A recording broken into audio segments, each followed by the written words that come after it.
New Music Industry Podcast, and I'm David Angereeb. Let's dig in. Hey, so as you know by now, we've been taking a look at my upcoming book, Flashes of Elation. You can find out more at musicentrepreneurhq.com/elation, ELATION.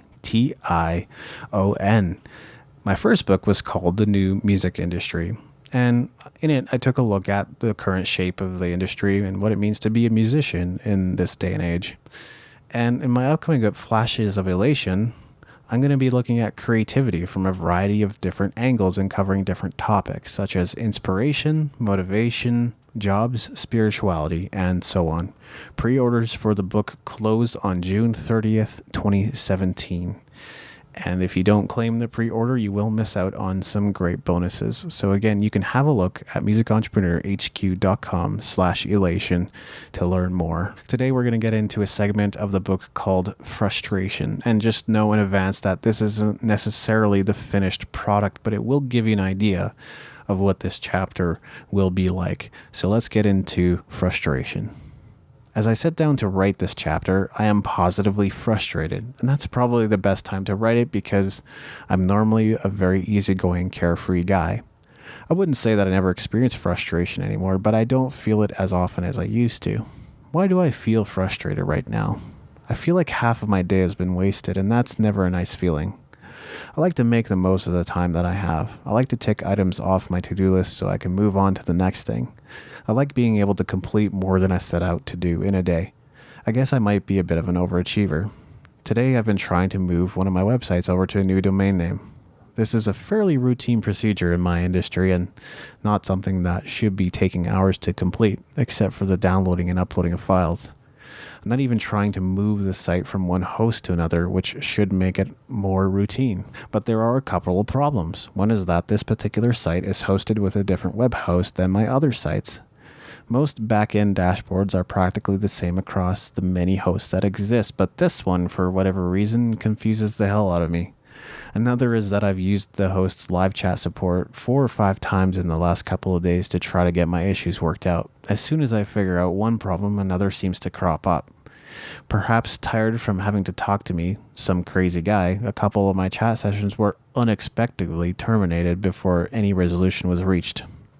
Frustration is an outgrowth of things not going the way we thought or hoped they would. I once had a business called Academe Design. I can't think of a period in my life in which I was more frustrated than during the 9 years I was running it. I would work on graphics and get frustrated. I would work on websites and get frustrated. And keep in mind that this is what we did professionally. It's what people hired us to do. It's something I knew a lot about, but I kept hitting snags in my attempt to complete projects and upgrade my skills. To offer a bit of context, at the time, web design was a lot like the video industry is today.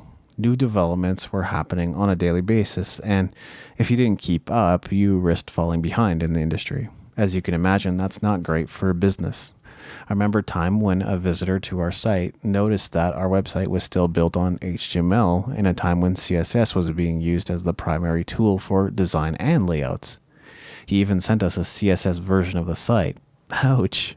I had no idea how to do that. Because of the frustration I'd experienced in that business, I was almost certain that I was never meant to get into design and couldn't understand why I had gotten into it in the first place. Now, don't get me wrong.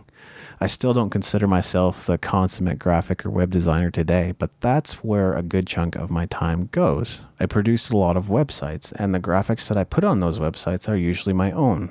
I don't often get frustrated working on those things anymore. I'm sure I wouldn't be able to do it if I got worked up every time I logged into WordPress. Had I remained in frustration, I'm sure that I would have never gotten to this point. I would have given up, and I probably wouldn't still be working on websites today. I still get paid to work on a lot of those projects too. But trust me, there were plenty of times when I wanted to throw my laptop against the wall. So just because you feel frustration doesn't mean that you picked wrong. It might be the opposite. In general, we don't become frustrated about things we don't care about. Think carefully about the wounds from your past. Let's say, for example, that someone said your nose was ugly.